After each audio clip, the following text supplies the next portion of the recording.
determinadas historias, o determinadas falsas, o determinadas lógicas o ilógicas, por las cuales se habla de teoría de dos demonios, algo hicieron o cosas por el estilo. Yo creo que tiene que definitivamente, porque los documentos y la información que hemos encontrado a lo largo de 30 años lo ha sentado claramente, que en este país hubo gente que por razones políticas, ideológicas, personales, partidarias, etcétera, etcétera, en tiempos de Estado de Derecho cometió algunos ilícitos punibles en Estado de Derecho. Pero todos ellos, el 28 de junio de 1973, al día siguiente del golpe de Estado, dejaron de ser eso, pasaron a ser tipos que peleaban contra una dictadura. Y que la mayoría de las víctimas, y miremos la historia de cada una de las personas de las 10 personas que van a dar significado a este memorial, no hay. ¿Qué delito? ¿De qué delito te hablo, no? ¿Qué delito tenían los militantes legales de partidos de izquierda que fueron ilegalizados? ¿Qué delito cometían los trabajadores que luchaban por un salario, o los estudiantes que luchaban por un estilo de universitario, o todo lo que fueron las víctimas, sus familias? Siempre se dice, ¿no? Eran culpables, sí, de un mundo mejor, de querer hacer un mundo mejor. Y es entender que el contexto de la impunidad era definitivamente colocar un sistema de dominación y un sistema económico en particular dentro de la región. No podemos olvidarnos que hubieron 3 golpes de Estado, de que hubo 3 golpes de Estado, que hubo un golpe de Estado del Poder Judicial en el 72 por el cual se permitió la intervención de la justicia militar sobre civiles, que hubo un golpe de Estado en febrero del 73 por el cual se trató de derrocar al Poder Ejecutivo y el Poder Ejecutivo se plegó al golpe de Estado, y que hubo un nuevo golpe de Estado del Poder Ejecutivo hacia el Poder Legislativo, disolviéndolo en julio del 73. Son 3 golpes de Estado y marcan a los 3 poderes del Estado. De los 3 poderes del Estado, 2 de ellos se renovaron. Uno de ellos mantiene continuidad. Nadie renovó al Poder Judicial. Los ministros de la Suprema Corte de Justicia que hoy están, eran jueces formados en aquellos días. Y muchos de ellos han tenido hasta intervención en los tiempos de la impunidad, o recibiendo cuerpos que aparecieron en las costas, o sabiendo de casos de las primeras denuncias apenas se volvió a la reinstitucionalización del país, o incluso amparando, antes de que el Poder Ejecutivo lo hiciera, causas en la ley de caducidad, como es el caso de Ruibal Pino con el caso Julio Castro. El presidente de la Suprema Corte de Justicia actual amparó el caso Julio Castro en la impunidad antes que lo hiciera el Poder Ejecutivo.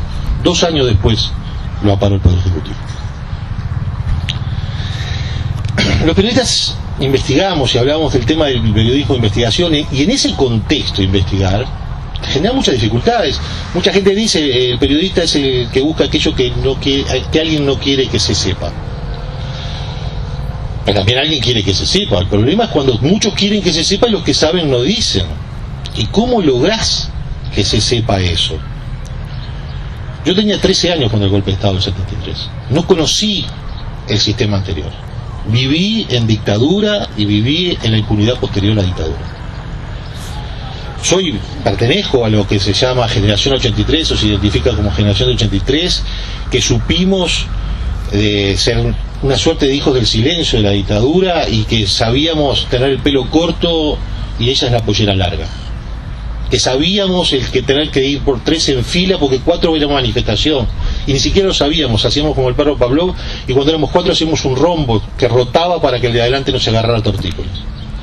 Lo hacemos automáticamente porque nos criamos y nos educaron en una dictadura donde el no se puede, el no se sabe, no se dice, no preguntes.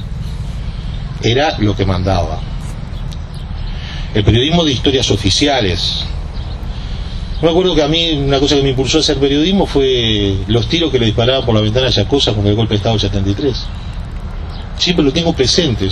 Yo no sabía que en mi familia había periodistas, porque también era historia oficial, familiar, los silenciamientos de si aquel pariente era tal cosa o era cual cosa.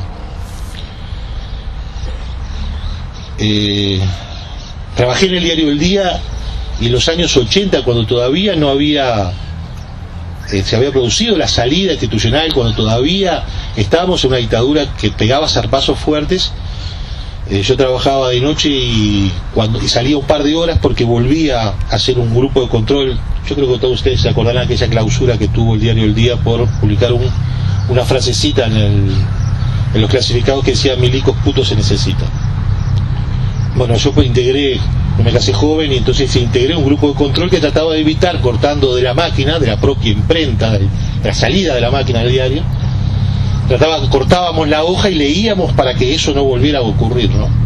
Eso no volvió a ocurrir, salieron fotos raras, títulos cambiados, una leyenda del Boscano Tú como gran campeón Hereford, el tipo era parecido, ¿no? En general Boscano Tú era bastante parecido a un campeón Hereford, pero ese tipo de problemas ya vamos a tener.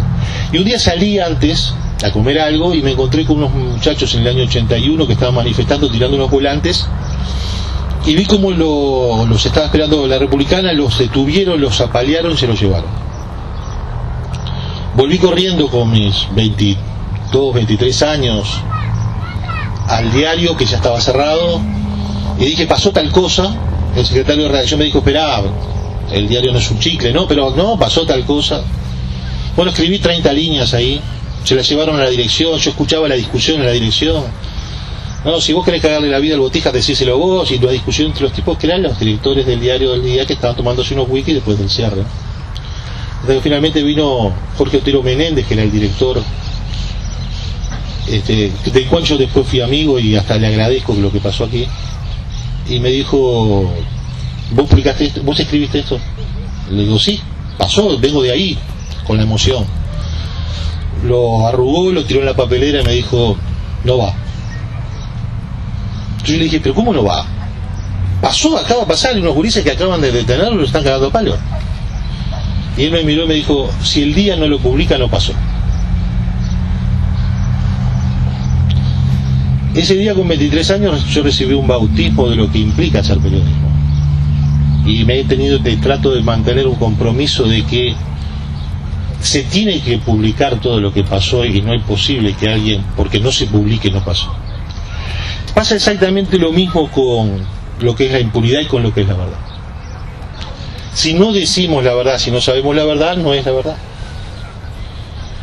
Entonces, esta cuestión de la impunidad por el olvido y nuestra necesidad de la verdad, esto que pasó con la ley de caducidad durante tantos años, que nos trancaba, que lo buscaba el asunto, no ha impedido que averigüemos cosas, y no ha impedido que dentro de la propia sensación de impunidad mantengamos conocimiento de muchas cosas.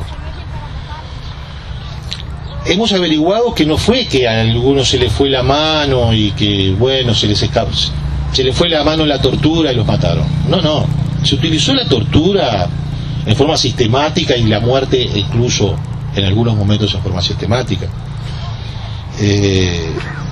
No podemos aceptar la justificación de la tortura, que se sigue manteniendo. Yo digo que la ley de caducidad y de algunas cosas que están pasando en el Estado, y el Estado a veces domina por encima de los gobiernos que estén, es que se sigue manteniendo la posibilidad de torturar. El Estado sigue manteniendo la posibilidad de torturar en un futuro.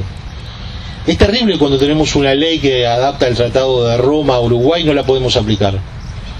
Tenemos una ley que dice que la desaparición forzada es crimen de lesa humanidad, que no se puede torturar, etcétera, etcétera, pero no se puede aplicar para atrás.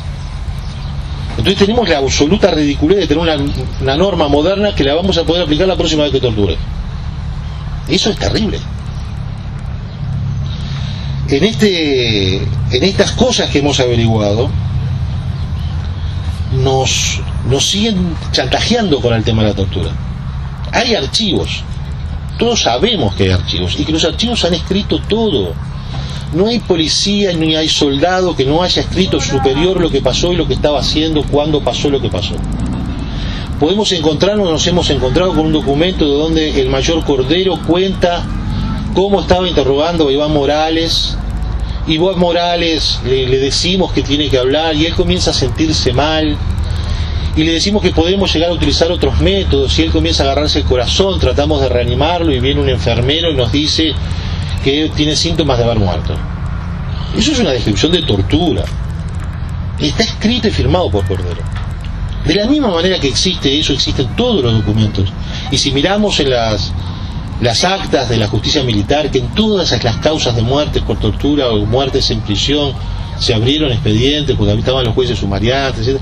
Hay documentos que explican, que contextualizan y que demuestran quién estaba, y lo que hay que saber es si esos quienes estaban van a tener que ser responsables o no de lo que hicieron. Siempre el origen fue la tortura, lo sabemos. La tortura fue el origen, y el día que se les pasó, comillas, devolvieron un cuerpo que no se podía abrir en un cajón cerrado. Y después escondieron el cuerpo, y ahí se constituye la imagen y la verdad del proceso de la desaparición forzada. La desaparición forzada puede haber comenzado como una tortura, pero cuando comprendieron que la desaparición forzada era en sí tan terrorífica como la amenaza de la tortura, o tan terrorífico como el peor de los terrores, la desaparición forzada pasó a ser sistemática. No era que se murieron la tortura, sino que hubo ejecuciones masivas en el lugar. Y hay ejecuciones masivas porque hubo traslados masivos, y eso lo sabemos. Y el sistema en su conjunto tendrá que sincerarse en algún momento, porque los periodistas podemos llegar a determinado momento y no vamos a llegar a algo más. Sabemos que todos los trasladados, todos los que nosotros pensamos inicialmente estaban desaparecidos en los países vecinos, en la mayoría de los casos fueron trasladados de nuevo Uruguay. Lo sabemos. Sabemos porque era parte de la metodología, porque hubo argentinos que se los devolvimos, y hubo desde el año 70 un brasilero que en Argentina lo agarraron y lo mandaron para Brasil. Porque era el método, porque era un proceso metodológico de coordinación represiva. Sabemos cómo mataron a Miquelina Gutiérrez Ruiz. Sabemos cuánto los torturaron antes, y tuvimos miedo de publicar las fotos. Y algunos documentales recientes, uno de ellos hecho por el hijo del Toba, ha mostrado las sanguinarias imágenes que fue la tortura previa a la muerte de Gutiérrez Ruiz, de Barredo, de Betelao. Nos dijeron que no había niños desaparecidos, y sabemos que había niños desaparecidos, y a tal punto que los encontramos.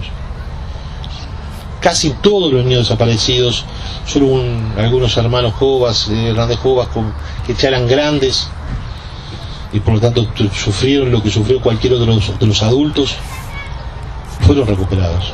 Quedan casos pendientes, y es probable que haya embarazos de presas que queden pendientes, y es muy seguro que en Uruguay hay hijos de desaparecidos de otros países, porque era parte de la metodología. También sabemos que parte de la metodología era: los míos te los llevás vos, los tuyos me los llevo yo. Fue parte del trato de Orletti. Eso explica por qué Mariana quedó en manos de Fursi, por qué Simón quedó en manos de un policía, por qué los hermanos Julien terminaron en Chile, por qué Macarena terminó acá, por qué Paula Logares terminó allá. Miramos cada uno de los casos y vamos a ver que todos los niños fueron repartidos, y que también sabemos que hubo un botín de guerra, y también sabemos que hubo dinero, y también sabemos que hubo robo, y también sabemos que hubo apropiación, y que hubo violaciones, y que de mujeres, ya una buena cantidad de mujeres han establecido su denuncia de que fueron violadas como una cuestión sistemática también de la tortura, como una herramienta de la tortura, y aún por lo contrario, también como un objeto, por la condición que esos violadores, por la condición de impunidad que esos violadores tenían.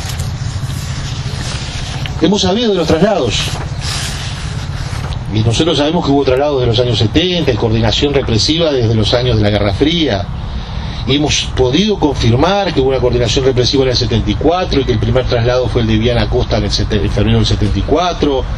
Hemos podido saber que Washington Barrios y las gurisas de Abril tenían una conexión, y que esa conexión estaba conectada también con la gente de Noviembre, que terminó siendo los fusilados de Soca, y que tiene que ver también con la muerte de Chiqui, y que tiene que ver también con una seguidilla como la muerte de Banfi y Javi Folatrónica en Buenos Aires.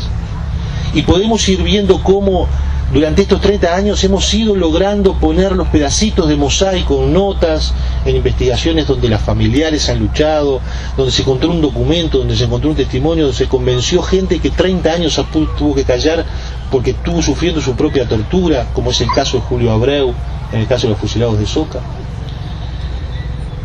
O gente que acá sí que no se sabe, que una señora llamada Nidia Caligari en el año 75 la secuestraron en Concordia y la mandaron para Salto. O casos como el de Nino de Negri, que lo agarraron en Montevideo, lo llevaron para Argentina, lo trajeron en Montevideo, lo llevaron para Argentina, lo anduvieron paseando para arriba y para abajo en traslados múltiples. Y eso tiene que estar escrito en algún lado. No podemos seguir creyendo que el primero y segundo vuelo se confunde Bonelli con Malaquina. Sí, no, yo traje el primero, pensé que eran los míos los vivos y los otros eran los que desaparecieron. Son mentiras que ya no caben dentro del escenario. No cabe seguir mintiendo determinadas cosas si se necesita un sinceramiento. De los mercenarios que desaparecieron, que probablemente ustedes saben mucho más que yo, digo, aunque yo he tratado de trabajar varios de estos casos, tenemos muy claro que lo de Nibio, Melo y Wisto Masucci estuvo junto, y tenemos claro que los documentos están, pero lo que no podemos permitir es que el Estado nos tome el pelo. Entonces hay un Estado que nos toma el pelo, y cuando nosotros le pedimos por ley de acceso a la información pública, denos la información que puede tener sobre Nibio Melo, nos da un par de documentos que tacha como si fuese el FBI, como si fuese la CIA, la desclasificación de documentos, y violando la propia ley de acceso a la información pública, que en su artículo 2 establece que los temas de derechos humanos no son clasificables como secretos, trata de aplicar una ley de supuesta protección de datos de terceros para anular todos los nombres que esos documentos tengan en su contexto. Entonces el Ministerio de Defensa Nacional nos da una lista de detenidos en la que figura Melo Cuesta, Nibio Ariel, pero tacha todos los detenidos anteriores y posteriores. Entonces no tomamos la pena, porque contextualizar con quiénes fue detenido es clave. Nos entrega otro documento donde habla de cómo sabían que Nibio y otra persona iban a Buenos Aires, cuando todos sabemos que Masucci, que es otro desaparecido. Y esto es otra tomadura de pelo. Entonces los documentos están. El tema es si existe la voluntad política de darlos.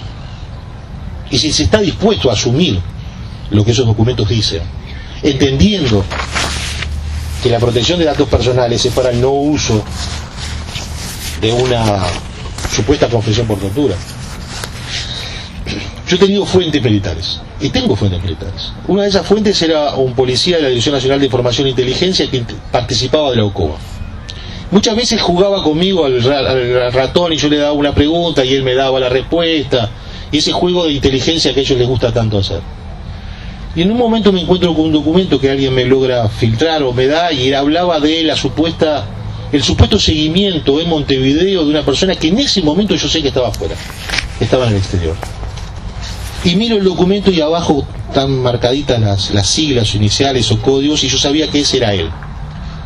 Entonces me fui con el documento y le digo, ¿pero cómo es esto si este tipo estaba afuera?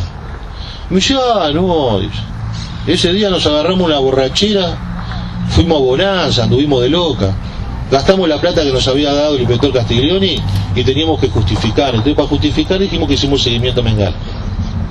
Esa es la credibilidad también de los documentos. Tenemos que tener mucho cuidado con lo que los documentos dicen, porque si yo fuese de ellos y pienso como ellos, al que delató no pongo que delató, y al que no delató pongo que delató. Digo, si yo lo que quiero es armar lío y proteger mi fuente. Entonces hay que tener mucho cuidado con este tema de la supuesta protección de terceros para seguir ocultando la verdad. Nos hemos encontrado con casos como el de Ricardo Altamirano, nos hemos encontrado con casos como el de Eva Gandara, nos hemos encontrado casos como el de Luján Sosa Valdés, que ni siquiera los teníamos. ¿Cuántos casos más similares puede haber en otro lado? ¿Cuánta gente no ha dicho? ¿Cuánta gente tiene pequeñas historias personales que todavía tenemos que lograr que tenga la confianza de hacerlo? Pueden tener confianza cuando pasa esto con los documentos, cuando seguimos jugando al se puede, no se puede, al no hay que asustar tanto al cuco, hay que tener cuidado con el lobo. ¿Cómo podemos hacer que la gente que sabe pedacitos del mosaico los diga y no se los lleve cuando se muera? ¿Cuántas personas ya tienen edad de riesgo y tienen pedacitos de esa verdad y tenemos que lograr que nos lo digan? ¿Cómo podemos investigar sin esos pedacitos de verdad? ¿Cómo hacemos para que seamos creíbles y que ellos tengan la certeza que al darlo no pueden sufrir eventuales consecuencias, cuando todavía tenemos una sociedad que dice, algo habrán hecho? Sabemos de la lucha de Juan Carlos Pérez hasta encontrar a su hermano. ¿Cuántos Juan Carlos Pérez pueden estar peleando en este país? Yo me he encontrado con tanta gente que me dice, no, porque hay un caso de un desaparecido. Nunca terminan de concretarse de repente las informaciones. Y hemos tenido una comisión y un grupo de familiares desaparecidos que ha luchado tremendamente y que también se ha desgastado tremendamente, y que no es fácil conseguir los relevos de que ahora hijos pueda tener un rol, pero que se siga peleando, se siga investigando, y que a veces se ha dejado en manos de compañeros que están vinculados o tratando de sacar dentro del Estado cosas y que buscan y luchan, pero que como que el desgaste nos gana a todos. La sucesión de supuestas frustraciones, voto verde, voto rosado, cuando parece que vamos a derogar la ley nos encajan otra cosa, y después que logramos derogarla, ahora es prescripción, che. Es como una tomadura de pelo histórica de 30 años. ¿Cuánta gente puede seguir peleando? ¿Cuántos de nosotros, los que estamos acá, a veces decimos, basta, vos?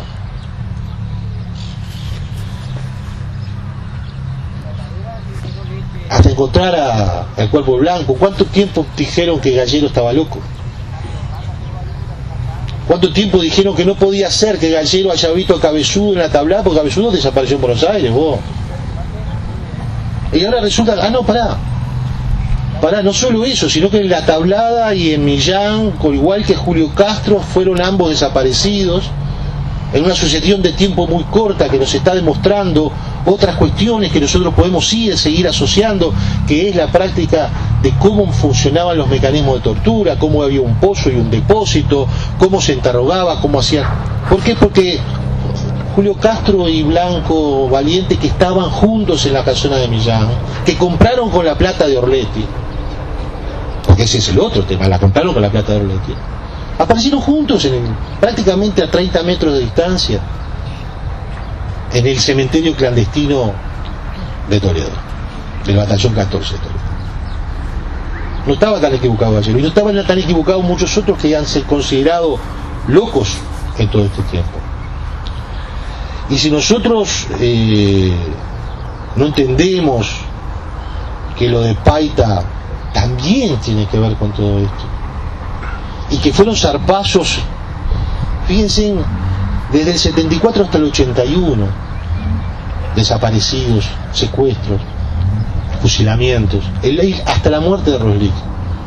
Y la muerte de Roslich, en abril próximo se van a cumplir 30 años. Hace 30 años mataron a Roslich. Y hace 30 años que seguimos teniendo impunidad. Porque no terminamos de sacarla, no terminamos de sacudirla.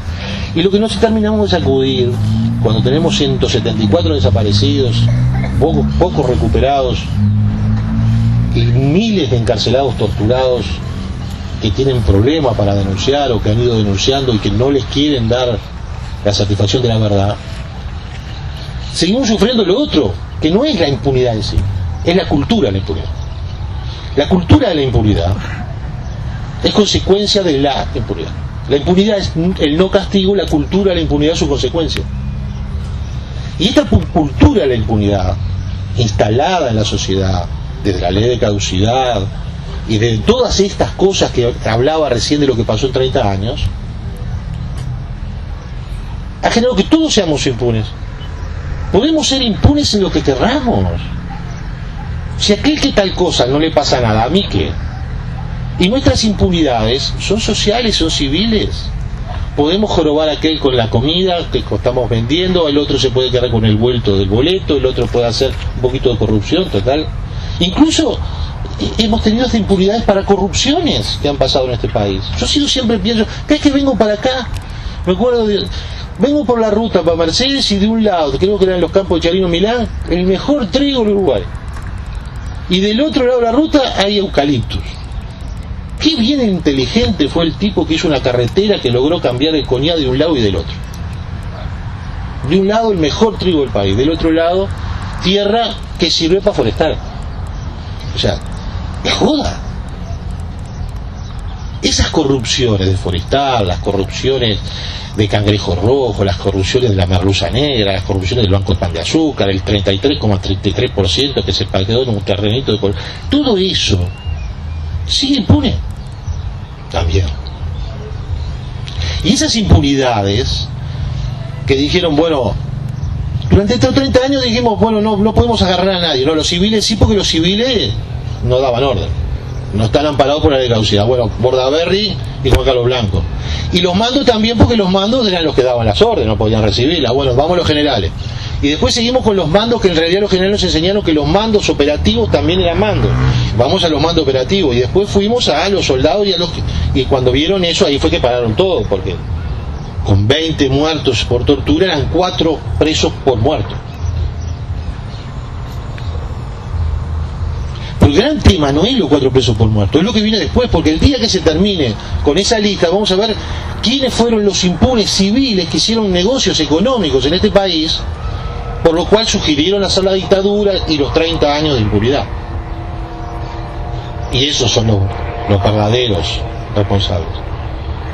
Los civiles de los negociados económicos de un sistema económico de dominación.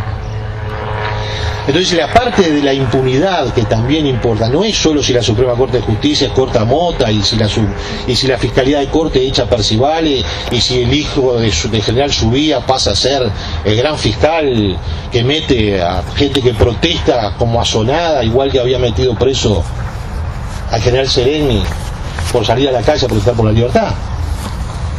El gran tema es si todo esto no sigue siendo un sistema de dominación en el cual nosotros tenemos un show mediático adelante, y si solamente sabiendo la verdad, generando justicia, verdad, memoria, justicia, logramos ver lo otro, porque la impunidad también es un sistema de dominación. Las dictaduras y la tortura previa a la dictadura impuso un sistema económico. No hubo revolución gracias a eso. Se atrasó durante 30 años la asunción de gobiernos progresistas o de izquierda en este país. Se trata de buscar el olvido, de impedir que haya justicia. Implica una sociedad de consumo, implica créditos, bancarizaciones, sistemas económicos, sistemas de dependencia.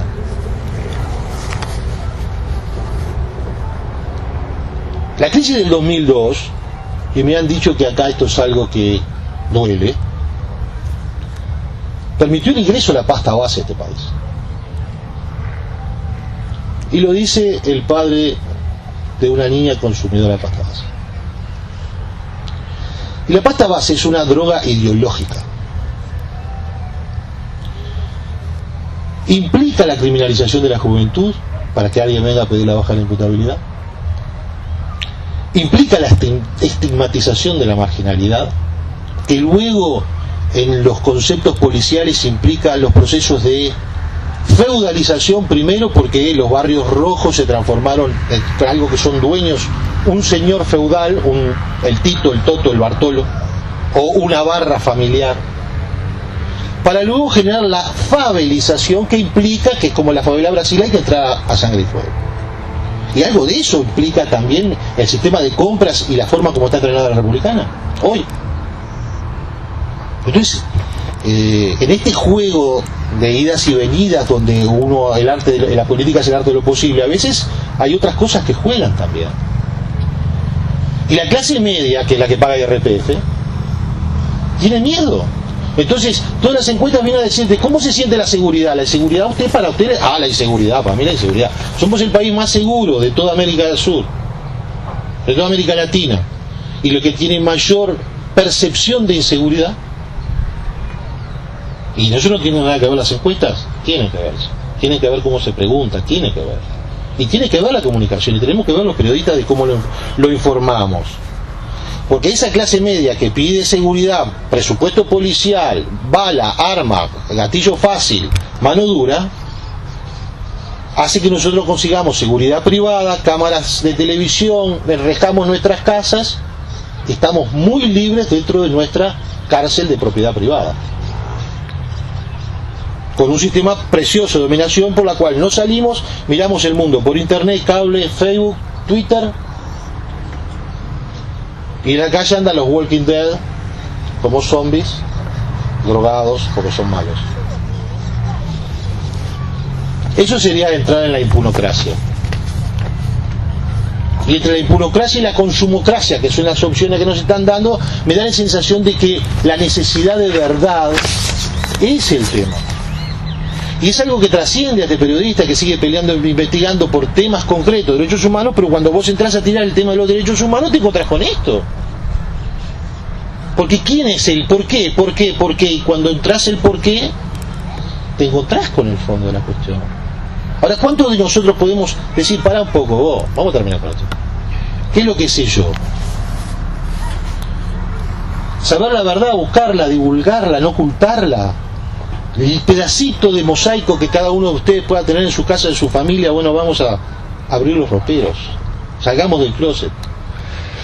Acá hay un grupo de periodistas que, claro, como ustedes los conocen, no les van a tener confianza, pero son de confianza y son muy buenos periodistas. Y los muchachos que están en la agencia GESOR, que cuentan desde ya con un corresponsal en Montevideo, pero hablábamos con ellos de la posibilidad de abrir, que se sepa que se abre alguna línea de testimonio anónimo que permita que este grupo de periodistas que investiga ayude a investigar cosas que pueden estar pasando en Mercedes, Soriano y en sus alrededores. Y eso queda abierto, y eso es bueno, es proponer algo. Hay que terminar de desclasificar los documentos. No puede ser que Azucena lo haya metido en una percha, después el otro se lo llevan a Rico y entre un grupo de muchachos empiezan a estudiarlo para publicar 5 libros juntos que no se los lee nadie, y hacemos una historia oficial que no incide, que no termina de jugar en la realidad, en el conocimiento, en la verdad colectiva popular, la verdad absoluta ante la gente, que permita que los juicios se hagan con testimonios. Muchos testimonios aparecieron en los libros después que los juicios ya estaban cerrados. Hay que cumplir los compromisos internacionales que establecieron determinadas cosas, más allá de lo que quieran o no quieran los miembros de la Suprema Corte de Justicia, que vienen de donde dije que vienen. No existe la prescripción, porque son delitos de lesa humanidad. Y por más vueltas que se le dé el asunto, lo único que van a hacer es demorar tantos años como pueda, como se demoró con la ley de caducidad, como se demoró con los votos, los plebiscitos y ahora las prescripciones.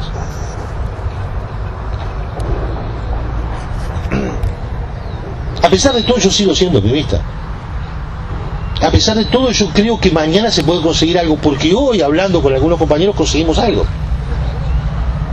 Y ese algo lo que hay que hacer es confirmarlo y transformarlo en información útil, para que la gente lo sepa, para que la gente tenga confianza, para que la gente tenga conocimiento, porque solo la verdad, la memoria y la justicia nos aseguran el nunca más. Y porque esto no termina cuando muera el último. Esto solo termina cuando aparezca el último. Yo les doy muchísimas gracias a todos por haberme escuchado y espero que reflexionemos todos juntos. Gracias.